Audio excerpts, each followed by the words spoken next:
안녕하세요. 오늘도 사연살롱을 찾아주셔서 감사합니다. 저는 동화책 사파가예요. 프리랜서라서 작업은 재택근무를 하고 있어요. 남편은 친구와 함께 컴퓨터 관련 회사를 운영하는데 벌이가 꽤 괜찮은 편이죠. 우리 집엔 저랑 남편 외에 시아버님도 함께 살고 있어요. 사실 아버님과 함께 사는 게 쉬운 일은 아니에요. 아무래도 집안에 어른이 계시다 보니 신경 쓸 게 많거든요.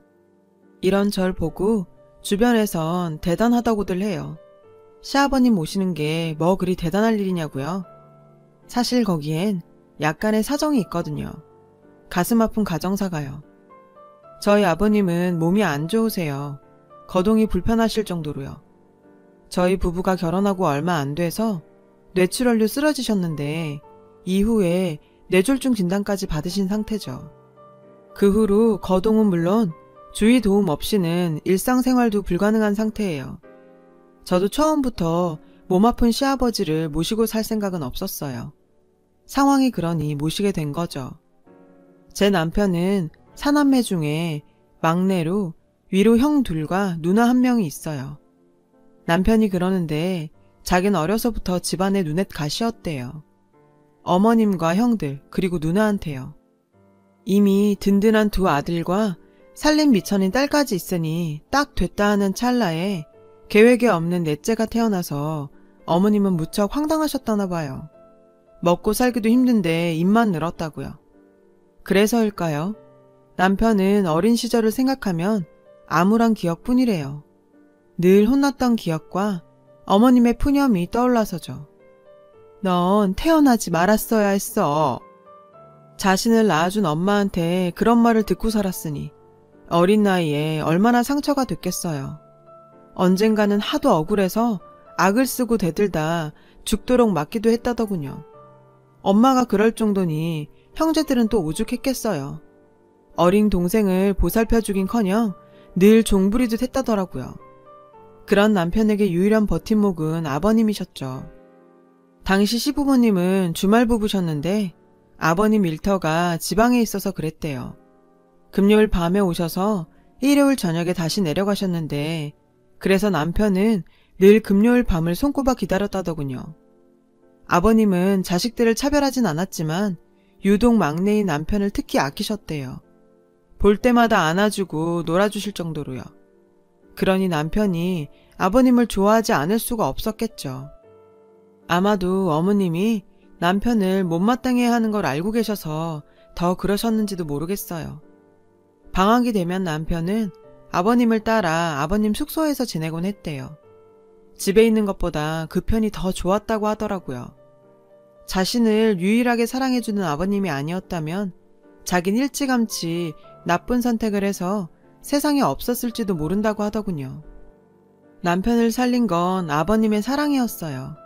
그래서 남편은 아버님을 기쁘게 해드리려고 공부도 열심히 했고 엄마와 형제들의 구박도 꿋꿋이 참고 버텼대요. 그렇게 중학교 3학년이 된 남편은 충격적인 일을 겪게 되었는데 그건 바로 어머님의 외도였죠. 몰래 남자들을 만나고 다니는 걸 남편이 목격한 거예요. 한 번은 아버님이 안 계신 틈을 타 새벽녘에 애인을 안방까지 불러 관계를 갖기도 했다더군요. 사춘기였던 남편은 충격을 받았지만 아버님께 알릴 용기가 나지 않더래요. 혹시라도 부모님이 이혼을 하시면 아버님과 떨어져 살게 될까봐 어린 마음에 두려웠겠죠. 그래서 어머님에 대한 분노를 속으로 삭힐 수밖에 없었고요. 그래서 더욱 공부에 매진했대요. 꼭 성공해서 아버님과 둘이 살려고요. 성적이 좋았던 남편은 대학에 가고 싶었지만 집안 형편을 알기에 욕심을 부릴 수만은 없었죠. 그렇다고 손 놓고 포기할 수도 없었고요. 그래서 중학교 3학년 때부터 그 나이에 할 수 있는 아르바이트는 다 했다나 봐요. 하지만 중학생 벌이가 오죽했겠어요. 고작 해야 용돈벌이 정도였죠. 그래서 빨리 취직해 돈을 벌어야겠다는 생각에 고1 담임선생님께 상황을 얘기했더니 성적 장학금을 노려보면 어떻겠냐고 조언해 주시더래요. 그렇게 다시 남편은 희망이 생겼고 전보다 열심히 공부에 매진했대요. 게다가 이후로도 담임선생님은 많은 도움을 주셨고 덕분에 남편은 수능 시험에서 고득점을 받을 수 있었죠.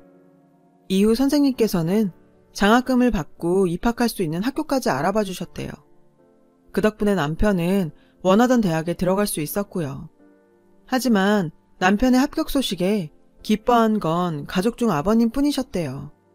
심지어 형들과 누나는 남편이 대학에 합격한 사실조차 몰랐다네요.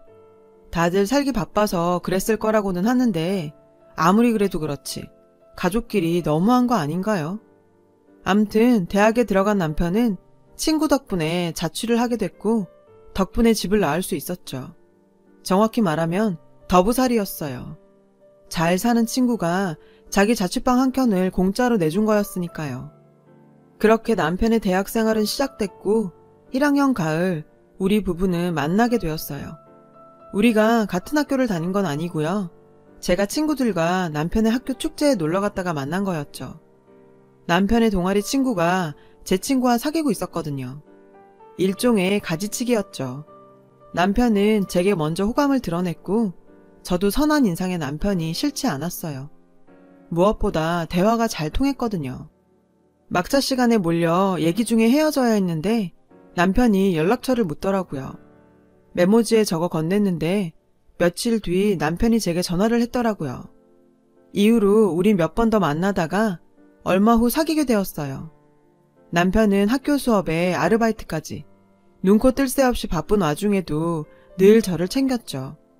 그렇게 성실하고 착한 남편이 전 믿음직스러워서 좋았고요. 그러다 남편이 군에 입대를 하게 됐고 우린 장거리 연애를 하게 됐어요. 한 번은 음식을 싸들고 면회를 갔는데 글쎄 남편의 얼굴에서 광이 나지 뭐예요. 어떻게 된 거냐고 물었더니 난생 처음 눈치 안 보고 삼시세끼 꼬박꼬박 먹고 사니까 마음이 그렇게 편할 수가 없네.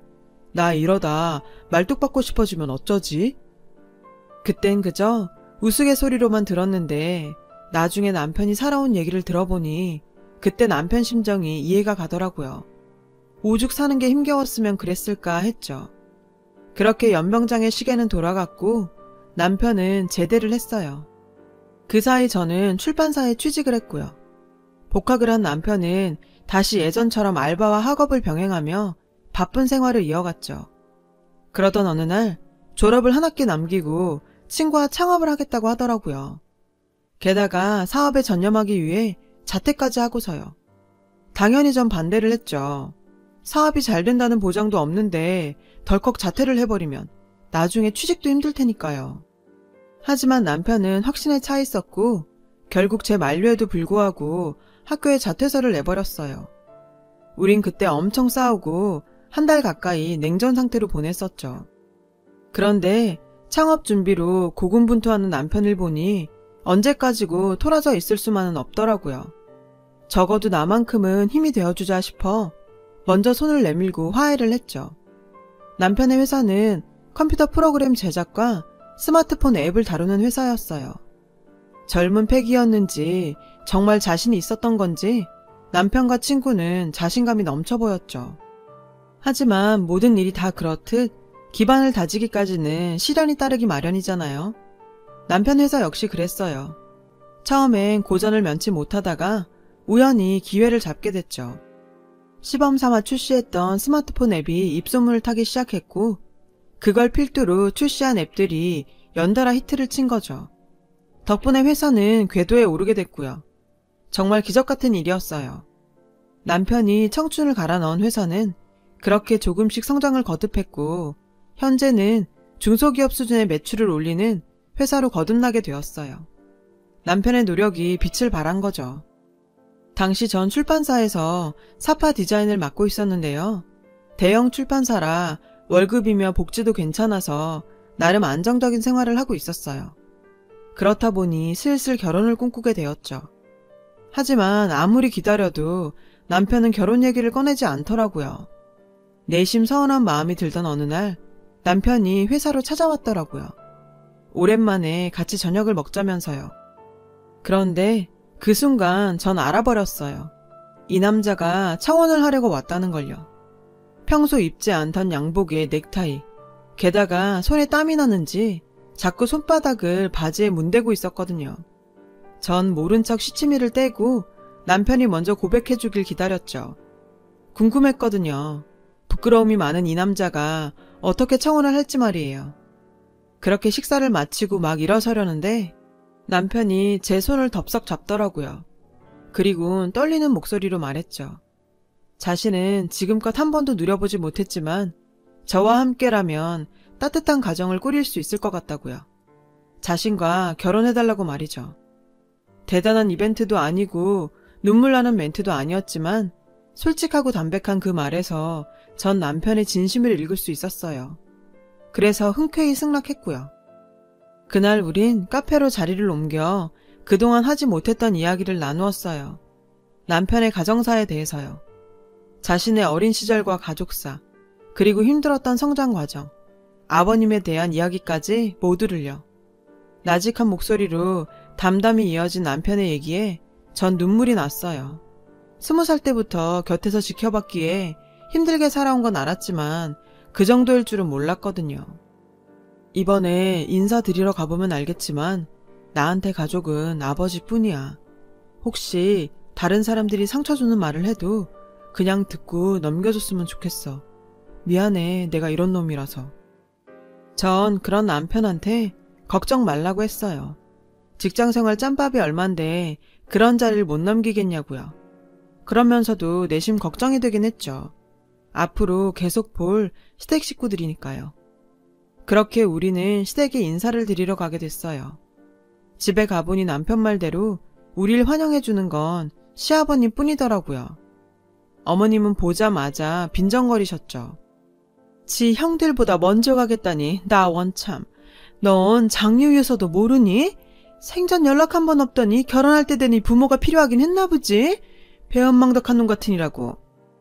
시종일관 어머님은 남편을 깎아내리는 말만 해대셨어요. 그런 어머님 앞에서 남편은 죄인처럼 고개를 숙이고 있었죠. 얘긴 들었지만 막상 눈앞에서 보니 가슴이 미어졌죠. 그날 우린 최대한 감정을 억누른 채 시어머니의 푸념을 듣다가 저녁도 제대로 못 얻어먹곤 쫓겨나다시피 나왔어요. 분하고 화가 났지만 나보다 힘들 남편을 생각해 꼭 참았어요. 반면 우리 집에서 남편을 반갑게 맞았죠. 이미 부모님과는 학부 때부터 얼굴도 익힌 데다 밥도 몇 번 먹었던 사이라서 마치 아들 대하듯 자연스럽게 대해주셨거든요. 남편도 자기 집에서와는 달리 밝고 활기찬 모습이었고요. 그런 모습을 보니 저도 덩달아 기분이 좋더라고요. 가여운 사람, 처가에서라도 대접받고 살게 해야겠다 마음 먹었죠. 그리고 얼마 뒤 양가 상견례가 있었어요. 바로 전날까지 전 시어머니 때문에 걱정을 많이 했는데 웬일인지 상견례 자리에서는 멀쩡히 행동하시더라고요. 아무래도 사돈 앞이라 그런 거겠지만요. 우린 둘 다 모은 돈이 많지 않아서 조촐하게 친척들과 친구들만 불러 식을 올리기로 했어요. 그렇게 결혼식 당일이 되었고 우린 별탈 없이 식을 올릴 수 있었어요. 그런데 결혼하고 얼마 안 돼 일이 터지고 말았죠. 아버님이 쓰러지신 거예요. 병원에 가보니 뇌졸중이라고 하더군요. 그런데 그 말을 들은 시어머님이 세상을 다 산 사람처럼 곡을 하시지 뭐예요. 전생에 내가 무슨 죄를 지어서 저 인간 병수발까지 해야 돼? 지질이 복도 없지. 아이고 내 팔자야. 사람들이 쳐다보는데도 아랑곳 않고 자신 팔자 타령을 하시더라고요. 그 모습을 본 남편은 주먹을 부르르 떨었어요. 전 혹여 남편이 무슨 짓이라도 벌이지 않을까 가슴을 조였죠. 한참을 고글하던 시어머님은 저희 부부를 보며 그러시더군요. 니네 형 누나들 바쁜 거 알지? 보니까 니네가 제일 한가한 거 같던데 집에 들어와서 네 아버지 간호 좀 해라. 새아기 너도 어차피 결혼을 했으니 일 그만둬야 할 거 아니니? 시집 온 지 얼마 안 된 며느리한테 시아버지 병수발 떠넘기는 것도 모자라. 뭐가 그리 당당한 건지 이해가 안 됐죠. 게다가 들어와서 병수발을 하라니 말인즉슨 시집살이를 하라는 거잖아요. 하루아침에 시집살이에 병수발까지 하게 되다니 기가 막혀서 말도 안 나왔죠. 아버님 간호까지는 어떻게 봐주겠지만 그래도 이건 아니죠. 그런데 남편은 흔들리는 것 같았어요. 그날 밤 남편은 제게 아버님을 우리가 모셔야 할 것 같다고 하더군요. 하지만 그러기에 우리 집은 무리였죠. 세 사람이 살기엔 저희 집이 좁았거든요. 게다가 환자를 모시는 거라 더더욱이요. 그런 제 말에 남편은 눈물까지 흘리며 부탁을 했어요. 그 눈물을 보니 저는 안 된다고만 할 수는 없었죠. 그래서 그래, 내가 한번 접어주자 했죠. 그렇게 우린 시댁과 합가를 결정했어요. 전 출판사에 사직서를 내고 본격적으로 아버님 병간호에 나섰죠. 근데요, 제가 어머님 대신 당신 남편 병수발까지 들고 있는데도 어머님은 손 하나 까딱 안 하시지 뭐예요. 게다가 잔소린 또 어찌나 해대는지 누가 보면 제가 시댁에 친정아빠 모셔와 사는 줄 알겠더라니까요. 성질 같아선 다 엎어버리고 싶었지만 남편을 봐서 꼭 참았어요. 비록 거동은 힘드시지만 볼 거 들을 거 다 하시는 아버님은 절 볼 때마다 눈시울을 붉히시며 어눌한 말투로 미안하다고 하시더군요. 그 모습이 어찌나 짠하던지 울컥했죠. 그와는 달리 어머님은 절 괴롭히는 것도 모자라 툭 하면 아버님 옆에서 빨리 죽으라고 곡을 하셨죠. 아우, 저 인간 차라리 빨리 요단강이나 건널 일이지. 정말 인간 같지도 않더라고요. 아버님 앞에서 서슴없이 그런 소리 해대는 걸 볼 때마다 전 오기가 생겨서 아버님 간호를 그만둘 수 없었어요. 보란듯이 잘 해내겠다 마음먹었죠. 남편은 남편대로 늘 제게 미안해했어요. 살림하랴 시집살이 하랴 아픈 시아버님 간병하랴. 솔직히 지금도 그때 일을 생각하면 우라가 치밀곤 해요. 그런데 문제는 이게 다가 아니었어요. 남편과 제가 둘이 벌어 살다가 남편 혼자벌이로 살림을 해야 하는 판에 시어머니의 아픈 시아버지까지 돈 들어갈 곳은 늘어났고 그러다 보니 가게는 점점 구멍이 나기 시작했거든요. 그러던 어느 날이었어요. 장을 보고 집에 왔는데 아버님이 안 계시는 거예요. 거동도 불편하신 분이 혼자 밖에 나가셨을 리도 없고. 그래서 어머님께 달려가 아버님 행방을 물었죠. 그런데 글쎄, 요양원 갔어. 이러시지 뭐예요. 저는 갑자기 무슨 요양원이냐고 되물었지만 어머님은 엉뚱한 소리만 해댔죠. 내가 네 고생 덜어준 거야. 고마운 줄이나 알아. 내가 아는 지인이 운영하는 요양원이 있는데 거기서 받아주겠다고 하길래 보냈다. 돈 걱정은 말아라. 내가 낼 테니. 기가 막혔어요. 아니, 그런 일을 가족과 상의도 없이 도둑장가 가듯 치러요? 저는 당장 남편한테 전화해서 이 사실을 알렸어요. 그랬더니 남편이 한 걸음에 달려왔더라고요. 남편은 어머님한테 가서 아버님이 어디 계신지 당장 말하라고 다그쳤죠. 그런데 소용없었어요. 아무리 어르고 달래도 입을 꾹 다물고는 말을 안 하시더라고요. 그리고 얼마 뒤 저는 남편이 말했던 대로 어머님의 외도를 목격하게 되었어요. 집에 남자를 들이신 거죠. 도대체 어디서 남자들을 그렇게 데려오는지 정말 한심해서 말도 안 나오더라고요. 밤마다 안방에서 새어나오는 그 더러운 소리에 정말 토할 것 같았어요. 전 그때 난생 처음 사리를 느꼈다니까요. 도저히 참을 수 없어서 남편을 잡고 분가하자고 난리를 쳤죠. 남편도 그러고 싶어 보였지만 그간 보증금을 야금야금 헐어먹은 탓에 당장 직구할 돈이 없어서 참을 수밖에 없었어요. 그렇게 1년가량이 흘렀어요. 남편은 그 사이 전국 요양원을 다 뒤졌죠. 그런데도 아버님의 행방은 찾을 수 없었어요. 그러던 어느 날이었어요. 상황이 급반전되는 일이 벌어진 거예요. 그날은 주말이라 어머님과 남편 모두 집에 있었거든요. 그때 초인종 소리가 들렸어요. 나가보니 대문 앞에 아버님 연배의 어르신이 서 계시지 뭐예요. 혹시 집안 어른인가 싶어 남편을 불러서 아는 분이냐고 물었죠. 모른다더라고요. 그런데 내가 혹시 윤수냐? 제 남편 이름을 물으시더라고요. 남편이 그렇다고 했더니 대뜸 저한테 그럼 그쪽이 수연이겠구나, 윤수 쳐. 제 이름까지 아시더라고요. 제가 맞다고 했더니 어르신은 제 손을 덥석 잡으시고는 울기 시작하셨어요. 그 소리에 안에서 어머님이 나오셨죠. 그런데 어르신이 어머님을 보더니 갑자기 돌변해선 어머님 머리채를 휘어잡지 뭐예요? 어머님은 머리가 잡힌 채 나 죽는다고 고래고래 소리를 치셨죠. 남편은 간신히 어르신을 떼어놓았어요. 어르신은 여전히 화가 안 풀리시는지 씩씩대며 그러시더군요. 망할 것, 멀쩡한 지 남편을 버리고 어디 뻔뻔하게 얼굴을 디밀어. 천벌받을 년 같은 이라고. 어르신은 어머님을 향해 욕설을 내뱉으시군 남편 손을 잡아 끄셨어요. 윤수야, 가자. 네 아버지 찾으러. 어르신의 말에 남편은 동요하기 시작했죠. 그리곤 뭐에 홀린 사람처럼 차키를 들고 나와 어르신과 저를 태웠어요. 그런 남편을 보고 어머님은 콧방귀를 뀌며 그러시더군요. 저 미친 영감탱이가 퍽이나 알겠다. 남편은 그러거나 말거나 차에 시동을 걸었어요.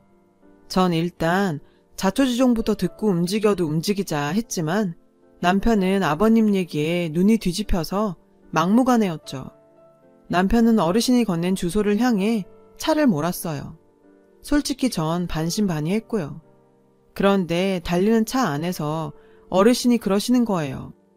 아버님과 어르신은 수십 년 전 군대에서 만난 선후인 관계라고요. 군대에서 괴롭힘을 당하던 어르신은 이러고 사느니 차라리 죽자 결심을 했고 보초를 서던 중 죽을 결심을 했었대요. 그때 어르신의 총구를 막아선 게 아버님이셨죠. 아버님이 그러셨대요. 저런 버러지 같은 것들 때문에 왜 내가 죽어야 하느냐고. 죽고 싶으면 차라리 그 정신으로 살아서 복수하라고요. 저놈들 보란듯이 멋지게 살아내서 떵떵거리고 잘 사는 게 쟤들이 가장 두려워하는 복수라고요. 죽어봐야 개죽음밖에 더 되겠냐고. 그 말에 정신이 확 들더래요. 그래서 그날부터 죽기 살기로 악을 쓰고 사셨대요. 아버님은 제대하는 그날까지 어르신을 곁에서 지켜주었고 그렇게 두 분은 의형제로 지내셨다고요. 하지만 제대 후 얼마 안 돼 어르신 가족은 미국으로 이민을 가게 되었고 타지에서 먹고 사느라 바빠서 연락도 못하고 사셨다고요. 그렇게 아버님과 연락이 끊어진 거죠. 그러다 은퇴 후 생활에 여유가 생겼고 유독 아버님 생각이 간절해서 무작정 한국을 방문하셨었대요. 수소문 끝에 가까스로 아버님과 재회할 수 있었다네요. 얘기를 들어보니 우리가 결혼을 하던 그 시기쯤 같았어요. 이후로 한동안 통화도 하고 편지도 주고받았었는데 갑자기 또 연락이 끊어졌다더군요. 아마 아버님이 쓰러지신 그 시기였던 것 같았어요. 그런데 얼마 전 아버님한테 편지 한 통이 도착했고 편지를 보곤 한국으로 바로 들어오셨다더군요. 지금 찾아가는 주소지가 바로 편지에 적힌 주소였대요. 편지엔 삐뚤빼뚤한 글씨로 빼곡히 차 있었는데 그 내용을 읽고는 도저히 참을 수가 없었다고 하시더군요. 편지의 내용은 대략 이러했어요. 어머님이 애인과 작당해 자신을 외진 요양원에 보내버렸고 유일하게 자신을 보살펴주던 막내 아들 내외와도 연락을 끊어버렸다고요. 이 편지를 받거든 막내 아들 내외를 찾아가 자신이 있는 곳으로 와달라고 부탁 좀 해달라고요. 그 편지는 요양원에 봉사활동을 하러 온 학생한테 부탁해서 어렵게 보내셨던 모양이었어요. 어르신은 집으로 전화를 할까 편지를 쓸까 고민을 하시다가 혹시라도 어머님이 받고 먼저 손을 쓰지 않을까 걱정이 돼서 직접 오셨다더군요. 전말을 전해들은 남편은 갓길에 차를 세우고 한참을 울었어요. 전 그런 남편을 달래주다 저도 같이 울음을 터뜨렸죠. 정말 어머님은 인간도 아니었어요. 우린 산길을 한참 달려 숲속의 외진 요양원을 찾을 수 있었고 그곳에 아버님이 계시다는 걸 알 수 있었어요. 하지만 병원 측에선 환자를 내어줄 수 없다고 하더라고요. 보호자인 어머님 동의 없이는 절대 안 된다고요. 할 수 없이 우린 경찰을 불렀어요. 그리곤 어르신이 받았던 아버님 편지를 보여주고 내막을 설명했죠. 그렇게 우여곡절 끝에 우린 아버님을 만날 수 있었어요. 휠체어를 타고 나오시는 아버님을 보자 남편은 달려가 와라 끌어안고 아이처럼 엉엉 울었죠. 아버님도 그렇고요. 그 모습에 그 자리에 있던 사람들 모두 펑펑 눈물을 흘렸죠. 아버님은 그 사이 상태가 많이 나아지신 것 같았어요. 어떻게든 살아나가기 위해 재활훈련을 열심히 하셨대요. 그 길로 우린 아버님을 서울에 있는 요양병원에 모셨어요. 그리곤 어르신의 도움을 받아 변호사를 선임했죠. 사악한 시어머니를 고소하려고요. 변호사와 상담을 해보니 노인 방치와 학대 등으로 고소할 수 있다고 했어요. 아무래도 남편은 자신의 어머니를 고소하는 게 쉽지 않은 것 같았지만 결국 고소하기로 마음을 굳혔어요. 저 역시 남편 뜻을 따르기로 했고요. 하지만 한 집에 살면서 어머님을 고소한다는 게 내심 찝찝하긴 했어요. 지금까지도 그랬지만 앞으론 더더욱 집이 지옥처럼 느껴질 게 뻔했으니까요. 그렇다고 당장 나가 살 집도 없어서 걱정을 하고 있었는데 뜻밖에도 어르신께서 자신의 명의로 된 아파트를 내주시겠다는 거예요. 어차피 본인은 미국에 살고 있어서 관리하기도 힘들다면서요. 마침 비어있으니 들어가 살라더군요. 저희가 돈을 모아 독립할 수 있을 때까지 무료로 쓰라고요. 하지만 남편과 전 선뜻 그러겠다고 할 수 없었죠. 그렇잖아요. 서울 시내 아파트가 한두 푼도 아니고 전셋값만 해도 수억인데 우리 부부가 난감한 표정으로 말이 없자 어르신이 한 가지 조건을 거셨어요. 대신 아버님을 모시는 게 조건이라고요. 안방에 환자 병상이랑 필요한 의료품을 넣어줄 테니 성심성의껏 아버님을 잘 모시라고 하셨죠. 아버님은 자신의 생명의 은인이니 이 정도는 해드려야 자신도 마음이 놓이시겠다고요. 어르신의 설득 끝에 우린 그러기로 했어요. 그렇게 우리는 아파트로 이사를 했어요. 아버님도 함께요. 얼마 뒤 어머님이 남편한테 전화를 했더군요. 고소당한 사실을 알게 된 거죠. 게다가 어머님을 통해 알게 된 사실이 하나 더 있는데요. 글쎄 아버님이요. 어머님한테 이혼을 요구하셨다지 뭐예요. 게다가 어머님의 상간남들 모두에게 간통에 대한 위자료까지 청구하셨고요. 어머님이 살고 있는 집도 부동산에 내놓으셨더라고요. 어머님은 하루아침에 거지꼴이 났다고 남편한테 아버님 마음 좀 돌려달라 사정을 했다는 거예요. 당연히 남편은 거절했죠. 그런데 더 웃긴 사실이 뭔지 아세요? 아버님이 상간남들한테 위자료를 청구했다는 소식을 듣곤 남편 형제들이 쪼르르 저희 집으로 몰려왔지 뭐예요. 평생 한번 챙기지도 않더니 양갱이며 화과자까지 사와서는 아버님한테 그 돈 받으면 좀 나눠주십사 부탁을 하더라고요. 사업이 어렵다는 둥, 애들 교육비가 부족하다는 둥 갖가지 이유를 대면서요. 그 모습에 아버님은 힘겹게 말씀하셨죠. 똥바가지를 퍼붓기 전에 이 집에서 썩 나가라고요. 그랬더니 다들 본색을 드러내군 돈 내놓으라고 난리 굿을 피우더라고요. 참다 못해 제가 경찰에 신고했어요. 정말 인간들이 하나같이 어쩜 그렇게 어머님을 쏙 빼다 박았는지 피는 못 속이겠더라고요. 참, 얼마 전에 어머님 고소건에 대한 판결이 났어요. 노인 학대죄가 적용되긴 했는데 형은 몇 개월 안 나왔더라고요. 하지만 남편은 그나마도 마음이 편치 않은 것 같았어요. 당연하죠. 자기 어머니인데. 그리고 전 앞서 말씀드린 대로 전에 거래하던 협력업체로부터 하청을 받아 프리랜서 동화 사파가로 일하고 있어요. 재택근무로 하는 거라 아버님 간병을 하면서 진행하고 있죠. 솔직히 살림하랴 일하랴 간병하랴 힘들긴 한데요. 그래도 우리나라 복지 정책이 잘 돼 있어서 기관에서 간병 도우미도 보내주셔서 그나마 덕 좀 보고 살고 있어요. 그렇게 파란만장한 남편의 가정사는 이렇게 전화위복으로 끝을 맺었어요. 이번 일을 보며 그런 생각이 들더라고요. 무심코 행했던 선행 하나가 큰 복이 되어 돌아올 수 있다고요. 그래서 저도 아버님 잘 모시고 착하게 살려고요. 착하고 성실한 남편 내조도 잘 하고요. 그럼 언젠가 저도 복 좀 받겠죠? 여러분, 사연 댓글에 응원과 현명한 조언 부탁드려요. 좋아요와 구독은 저에게 큰 힘이 됩니다. 오늘도 좋은 일 가득하세요.